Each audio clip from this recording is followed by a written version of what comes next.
할렐루야. 성경 암송하심으로 새벽 기도회를 시작하겠습니다. 그들이 사도의 가르침을 받아 서로 교제하고 떡을 떼며 오로지 기도하기를 힘쓰니라. 날마다 마음을 같이하여 성전에 모이기를 힘쓰고 집에서 떡을 떼며 기쁨과 순전한 마음으로 음식을 먹고 하나님을 찬미하며 또 온 백성에게 칭송을 받으니 주께서 구원받는 사람을 날마다 더하게 하시니라. 아멘. 하나님의 말씀은 사무엘상 15장 16절에서 35절까지의 말씀입니다. 이 시간 제가 읽을 때에는 22절과 23절의 말씀을 읽도록 하겠습니다. 사무엘이 이르되 여호와께서 번제와 다른 제사를 그의 목소리를 청종하는 것을 좋아하심 같이 좋아하시겠나이까. 순종이 제사보다 낫고 듣는 것이 순양의 기름보다 나으니 이는 거역하는 것은 점치는 죄와 같고 완고한 것은 사신 우상에게 절하는 죄와 같음이라. 왕이 여호와의 말씀을 버렸으므로 여호와께서도 왕을 버려 왕이 되지 못하게 하셨나이다 하니. 아멘. 오늘 본문은 어제 본문에 이어서 불순종한 사울의 모습을 계속해서 보여주고 있습니다. 하나님은 아말렉과의 전쟁에서 모든 것들을 다 죽이라고 명령하셨죠. 남자와 여자 심지어 젖먹는 아이와 낙타와 나귀를 포함한 모든 것들을 진멸하라고 명하셨습니다.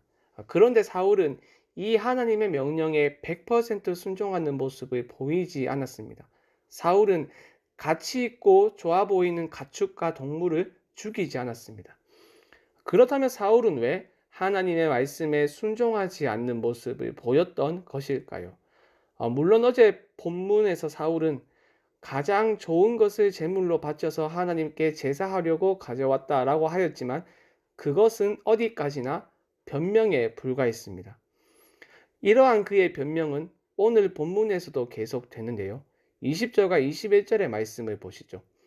나는 실로 여호와의 목소리를 청종하여 여호와께서 보내신 길로 가서 아말렉 왕 아각을 끌어왔고 아말렉 사람들을 진멸하였으나 다만 백성이 그 마땅히 멸할 것 중에서 가장 좋은 것으로 길갈에서 당신의 하나님 여호와께 제사하려고 양과 소를 끌어왔나이다 하는지라.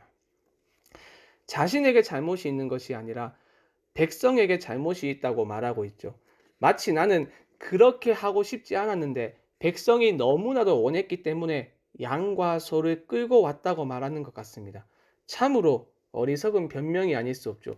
만약 사무엘이 사울의 잘못을 지적했을 때 그가 변명하지 않고 그의 잘못을 인정하며 가져왔던 양과 소를 모두 죽였더라면 아마 다른 결말을 맞이하였겠죠. 다윗의 경우를 보십시오. 우리아를 죽음의 자리로 몰아가고 밧세바와 동침을 했을 때 다윗은 그것이 죄인지 몰랐습니다. 그러다가 나단 선지자가 와서 다윗의 잘못을 지적했을 때 그가 어떤 반응을 보였습니까? 사울처럼 변명했습니까? 아닙니다. 그는 내가 여호와께 죄를 범하였노라 라며 자신의 잘못을 시인했습니다. 그 결과 하나님은 다윗의 죄를 용서해 주셨습니다.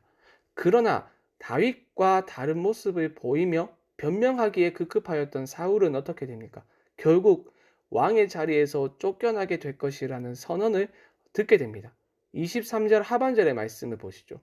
왕이 여호와의 말씀을 버렸으므로 여호와께서도 왕을 버려 왕이 되지 못하게 하셨나이다 하니 이 청천벽력 같은 사무엘의 말에 사울이 드디어 자신의 잘못을 고백합니다. 24절입니다. 사울이 사무엘에게 이르되 내가 범죄하였나이다. 내가 여호와의 명령과 당신의 말씀을 어긴 것은 내가 백성을 두려워하여 그들의 말을 청종하였음이니이다. 여기서 우리는 사울이 범한 죄악의 본질을 보게 되는데요. 바로 하나님을 두려워하지 않고 백성을 두려워한 것입니다. 하나님보다 백성을 더 두려워하니 백성의 목소리를 청종하게 된 것입니다. 그런데 이것이 참 아이러니합니다. 그 옛날 아말렉이 하나님을 두려워하지 아니하므로 이스라엘을 대적했었죠. 신명기 25장 17절과 18절은 이렇게 말합니다. 너희는 애굽에서 나오는 길에 아말렉이 내게 행한 일을 기억하라. 곧 그들이 너를 길에서 만나 네가 피곤할 때에 네 뒤에 떨어진 약한 자들을 쳤고 하나님을 두려워하지 아니하였느니라. 그런데 이스라엘의 초대왕 사울도 마찬가지로 하나님을 두려워하지 아니함으로 스스로 아말렉 편에 서고 있습니다.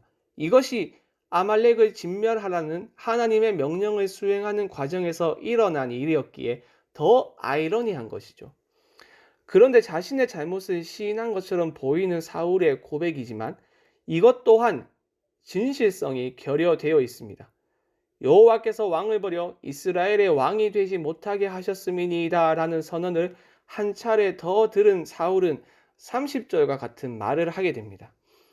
사울이 이르되 내가 범죄하였을지라도 이제 청하옵나니 내 백성의 장로들 앞과 이스라엘 앞에서 나를 높이사 나와 함께 돌아가서 내가 당신의 하나님 여호와께 경배하게 하소서 하더라. 사울의 이 고백에서 이제 모든 것이 확실하게 드러나죠. 사울은 확실히 하나님보다 백성을 더 두려워하고 있으며 하나님의 말씀보다 자신의 체면과 위신 등을 더 중요하게 생각하고 있습니다. 이것은 어제 말씀에서 보았듯이 아말렉과의 전투를 끝내고 갈멜에 도착했을 때 하나님을 위하여서가 아니라 자기를 위하여 기념비를 세웠다는 것에서 드러났었죠. 여러분, 결국 무엇이 문제입니까? 하나님을 두려워하지 않는 것이 모든 문제의 원인입니다. 하나님을 두려워하지 않으니 하나님의 음성을 청종하지 않게 됩니다. 여기서 청종하다는 것은 단순히 어떤 말이 내 귀에 들리는 것을 의미하지 않습니다.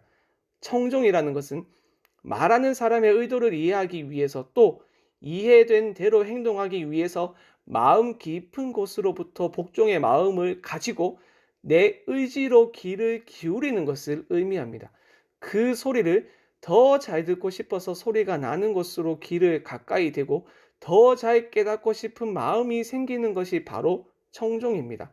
하지만 사울은 하나님의 의도를 파악하려는 것보다 백성의 의도를 파악하려고 노력했고 하나님을 기쁘시게 하는 것보다 백성을 기쁘게 하는 일에 더 관심을 가졌습니다. 이 모든 것이 하나님보다 백성을 두려워하는 것에서 비롯되었다는 것을 우리는 명심해야 합니다. 사실은 사울도 처음부터 그런 사람은 아니었었죠. 17절에서 사무엘이 말하듯이 초창기에 사울은 겸손한 사람이었습니다. 이렇게 말하죠. 사무엘이 이르되 왕이 스스로 작게 여길 그때에 이스라엘 지파의 머리가 되지 아니하셨나이까. 여호와께서 왕에게 기름을 부어 이스라엘 왕을 삼으시고. 그런데 시간이 지날수록 그의 마음이 변했습니다. 시간이 지날수록 자신을 작게 여기지 않았습니다. 오히려 하나님을 작게 여기며 자신과 자기의 백성을 더 크게 여기는 모습을 보여주었으니 이 모든 것은 결국 하나님을 두려워하지 않음에서 비롯된 것입니다. 그러므로 사랑하는 여러분, 하나님을 두려워하시기를 바랍니다. 처음 하나님을 믿었을 때 여러분이 가졌던 그 태도와 마음을 굳건하게 지키시길 바랍니다. 세상과 나 자신을 작게 여기고 하나님을 크게 보시기를 바랍니다. 그리고 그분의 음성을 청정하십시오. 마음과 뜻을 다하여 그분의 음성을 듣고 그 뜻을 헤아리기 위해서 노력하십시오. 그리고 순종하십시오. 그것이 하나님이 우리에게 원하시는 것이며 하나님을 기쁘시게 할 수 있는 방법입니다. 늘 하나님 앞에서 겸손히 행하며 세상을 두려워하는 것이 아니라 절대적으로 하나님을 두려워하는 여러분이 되길 바랍니다. 말씀 생각하며 합심으로 기도하겠습니다. 하나님 앞에서 겸손히 행하며 하나님을 두려워하는 마음을 우리에게 허락하여 주시옵소서. 그리하여 하나님의 음성을 청정하고 순종하는 삶을 살게 하옵소서. 수요일은 선교와 전도를 위하여 기도하는 날입니다.